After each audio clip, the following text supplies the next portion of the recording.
যশ আর নুসরতের সরস্বতী পুজোর লুক ছিল এটা। দুজনকে খুব মিষ্টি লাগছিল। অহনার মেয়েকে নিয়ে প্রথম সরস্বতী পুজো, তিনজনকেই খুবই সুন্দর লাগছে। হলুদ শাড়িতে সেজেছিল আমাদের অভিনেত্রী কৌশানী। এদিকে হলুদ শাড়িতে মিমিকেও খুব সুন্দর লাগছিল। সরস্বতী পুজো মানেই হলুদ শাড়ি, তাই হলুদ শাড়িতে দেখা গিয়েছিল আমাদের সবার প্রিয় উষসীকেও। এদিকে দেব কিন্তু রুক্মিণীকে ছাড়াই সরস্বতী পুজো পালন করলো হলুদ পাঞ্জাবি পরে।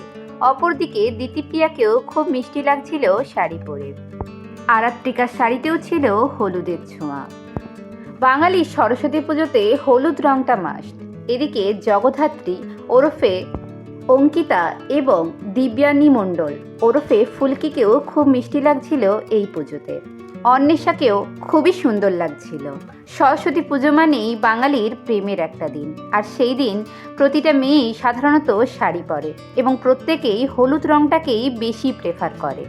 আপনাদের সরস্বতী পুজো কেমন কাটলো অবশ্যই কমেন্ট করতে ভুলবেন না।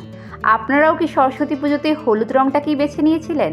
অবশ্যই কমেন্টে জানাবেন আপনাদের মতে কার লুকটা সব থেকে বেস্ট।